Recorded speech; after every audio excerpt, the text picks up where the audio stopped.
Saudi আরব যাই। আমার ঠিক মতো খাইতে দিত না, ঘুমাইতে দিত না। 17-18 ঘন্টা, 19 ঘন্টা, প্রায় 20 ঘন্টার মতো ডিউটি করাইতো। বাংলাদেশে অভিবাসন একটি অনেক বড় খাত। ককাস কাজ করেছে মাইগ্রেন্টসের রাইট নিয়ে। অভিবাসন কর্মীদের বিভিন্ন স্বার্থ রক্ষা, তাদের সুবিধা অসুবিধা সব জানার চেষ্টা করেছে। জাতীয় সংসদে যারা মাননীয় সদস্য তারা বিভিন্ন মহলে সোচ্চারভাবে কথা বলতে পারেন। এটাকে আমরা আরও সামনের দিকে আরও এগিয়ে নিয়ে যাব।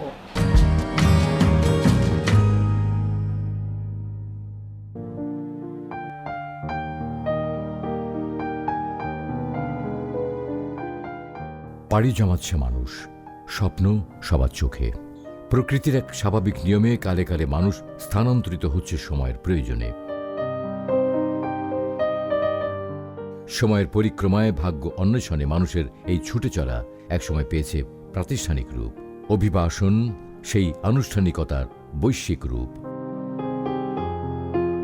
স্বাধীনতা পরবর্তী সময় বাংলাদেশও প্রাতিষ্ঠানিকভাবে বিদেশে অভিবাসী শ্রমিক প্রেরণ শুরু করেছে। বর্তমানে প্রায় 1.5 কোটি বাংলাদেশি অভিবাসী বিশ্বব্যাপী ছড়িয়ে রয়েছেন। প্রতি বছর এই সংখ্যা বাড়ছে প্রায় 5 লক্ষ করে। ফলে বাংলাদেশের বৈদেশিক মুদ্রা অর্জনের সবচেয়ে বড় উৎস এখন অভিবাসী এই রেমিটেন্স যোদ্ধাগণ।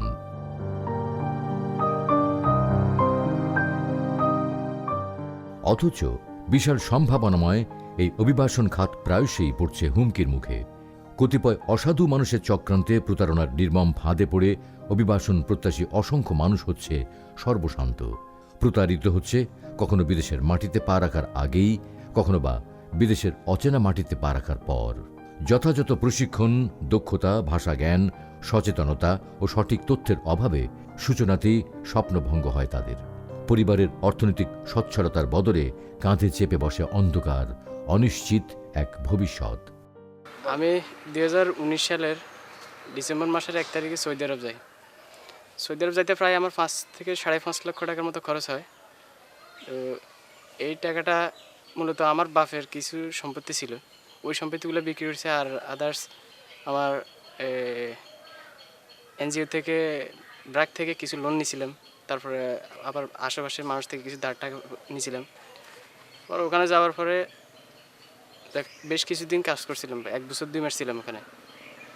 তো প্রথম 6-7 মাস আমার ঠিকমতো বেতন টেতনও দিছে, আবার মানে সব কিছু ঠিকঠাক ছিল মোটামুটি। এই 6 মাস পার হওয়ার পরে আমার ঠিকমতো খাইতে দিত না, ঘুমাইতে দিত না। 17-18 ঘন্টা, 19 ঘন্টা, প্রায় 20 ঘন্টার মতো ডিউটি করাইতে। আমি সাইপ্রাস গেছিলাম আমার এক বন্ধুর মাধ্যমে প্রায় 10 বছর আগে। বন্ধু আমাকে হোটেল বিষয়ে জব দিবে বলে নিয়ে গেছে। তারপর কাজে কর্মে কোনো মিল পাই নাই, কোনো কাজ দেয় নাই। তারপরে দেশে যোগাযোগ করা হয়েছে ওর বাবার সাথে, ওর সাথে ওইদিকে যোগাযোগ করা হয়েছে। ওরা কোনো রকম কাজ দেয় নাই। আমি প্রায় 16 মাস ছিলাম। তারপর অবৈধ হওয়া যাওয়ার কারণে পুলিশের হাতে ধরা দিয়ে আমাকে দেশে আসতে হয়। একদিকে অভিবাসন প্রত্যাশীদের অদক্ষতা, অসচেতনতা, অজ্ঞতা ও সঠিক তথ্যের অভাব, অন্যদিকে বিদেশি নিয়োগকারীদের আইন ভঙ্গের প্রবণতা এবং রাষ্ট্রীয় পর্যায়ে কূটনৈতিক সমন্বয়, পরিকল্পনা প্রণয়ন ও দেন দরবারের ঘাটতি সম্ভাবনাময় এই খাতকে যেমন করেছে বিপর্যস্ত, দেশকে করছে আরও অধিক বৈদেশিক মুদ্রা অর্জন থেকে বঞ্চিত। তেমনি ক্ষতিগ্রস্ত হচ্ছে অভিবাসী অধিকার। জাতিসংঘের 1990 সালের আন্তর্জাতিক সনদে নারী ও পুরুষ অভিবাসী শ্রমিক ও তাদের পরিবারের প্রতি সমভাবে মানবাধিকার প্রয়োগের কথা বারবার উল্লেখ করা হয়েছে। বাংলাদেশ নিরাপদ অভিবাসন নিশ্চিতে ও অভিবাসী শ্রমিকদের স্বার্থ রক্ষায় আন্তর্জাতিক সনদের পক্ষভুক্ত হয়েছে এবং জাতীয়ভাবে আইন প্রণয়নের মাধ্যমে এসব সনদের প্রতি দায়বদ্ধতার প্রতিফলন ঘটিয়েছে। অথচ এসব আইন সম্পর্কিত স্পষ্ট ধারণার অভাবে অভিবাসী শ্রমিকরাও তাদের প্রাপ্য অধিকার থেকে হচ্ছে বঞ্চিত, হচ্ছে নির্যাতনের শিকার। অভিবাসন সংশ্লিষ্ট এই সমস্যাগুলো সমাধানে কাজ করছে Bangladesh parliamentarians caucus on migration and development বা অভিবাসন ও উন্নয়ন বিষয়ক সংসদীয় ককাস। অভিবাসীদের অধিকার সুরক্ষার মাধ্যমে নিরাপদ অভিবাসন নিশ্চিত করাই এই ককাসের লক্ষ্য।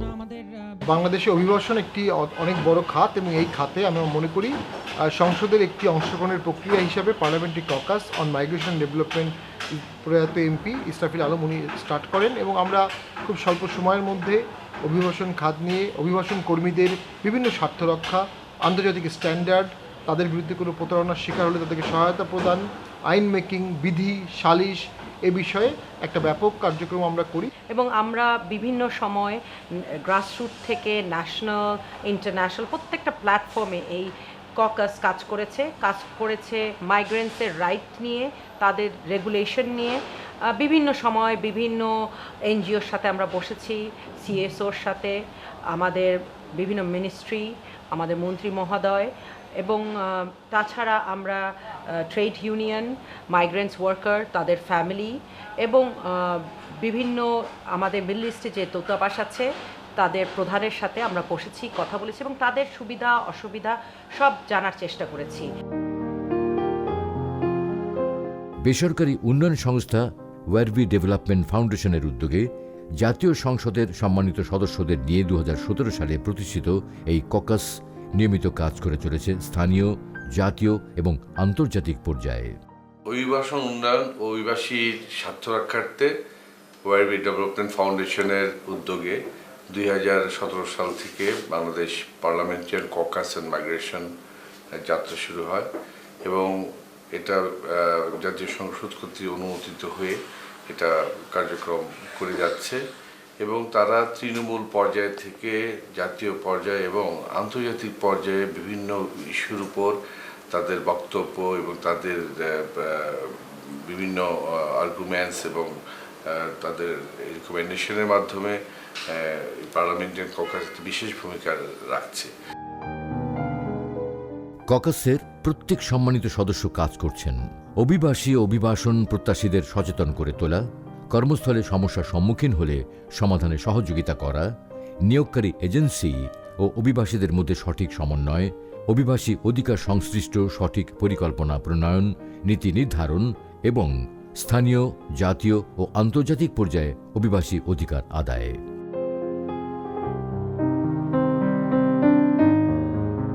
শুধুমাত্র ভিন দেশে নয়, নিজ দেশেও পরবাসী হয়ে জীবন কাটাচ্ছে অনেক বাস্তুচ্যুত মানুষ। তাদের একটি বড় অংশ জলবায়ু বিপর্যয়ের শিকার। নদী ভাঙন কিংবা বন্যা জলোচ্ছ্বাসের কবলে পড়ে পূর্ব প্রজন্মের রেখে যাওয়া বাস্তুভিটা সহায় সম্পদ হারিয়ে অসংখ্য পরিবার প্রতিনিয়ত পাড়ি জমাচ্ছে নতুন ঠিকানায়, হচ্ছে অভ্যন্তরীণ অভিবাসী। 10 বছর থেকে নদী ভাঙার কারণে মানুষের জায়গায় থাকি, ওখান থেকে আর থাকতে যায় না। কুমিল্লে আসি, কুমিল্লে তো একটা হঠাৎ করলে মারি এক থাপ্পড়, আমার কোনো গরিবের কোনো দাম নাই। পরবর্তী প্রজন্মের জন্য নিশ্চিন্ত আবাস গড়ার আশায় পাড়ি জমানো এই অভিবাসীরাও প্রতিনিয়ত শিকার হচ্ছে সামাজিক, অর্থনৈতিক, প্রশাসনিক নানা বঞ্চনার। সকল ধরনের অভিবাসী অধিকার সুরক্ষায় সংসদীয় ককাসের ভূমিকা অনন্য। নিরাপদ অভিবাসন নিশ্চিত করা, অধিকার বঞ্চিত অভিবাসীর অধিকার নিশ্চিত করা, বিপদ থেকে উদ্ধার এবং অভিবাসী অধিকার সংরক্ষণে আইন প্রণয়ন। এই লক্ষ্যসমূহকে সামনে রেখে স্থানীয় পর্যায়ে অভিবাসন প্রত্যাশীদের সচেতন করতে চলমান রয়েছে উঠান বৈঠক।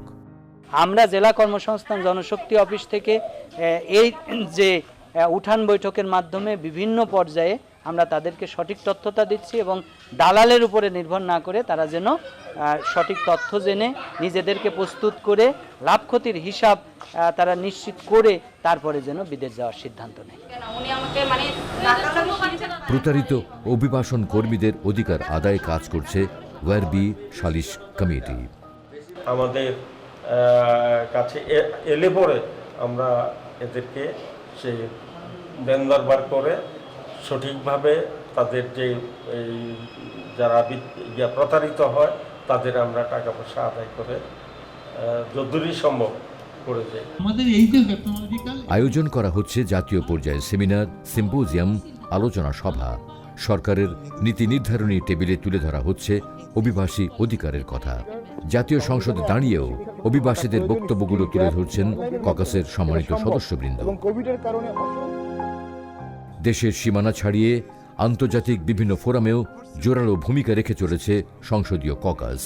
কাজ করছে নিরাপদ অভিবাসন প্রক্রিয়ার গুরুত্বপূর্ণ ধাপসমূহ বাস্তবায়নে। অভিবাসী শ্রমিকদের অধিকার ও স্বার্থ রক্ষা এবং তাদের জন্য কল্যাণমূলক উদ্যোগ গ্রহণ ও পরিচালনা করা প্রেরণকারী ও নিয়োগকারী উভয় দেশের দায়িত্ব। এজন্য রয়েছে আন্তর্জাতিক আইন ও বিধিমালা। অভিবাসী অধিকার সুরক্ষার এই আইন ও বিধির প্রয়োগ নিশ্চিতে পার্লামেন্টেরিয়ানস ককাস বদ্ধপরিকর। জাতীয় সংসদে যারা মাননীয় সদস্য তারা নির্বাচিত এবং তারা জনগণের কাছাকাছি এবং তারা এই বিষয়গুলি অনুধাবন করেন, যার জন্য তারা জাতীয়ভাবে এবং আন্তর্জাতিকভাবে তাদের বিষয়টি নিয়ে বিভিন্ন মহলে সোচ্চারভাবে কথা বলতে পারেন।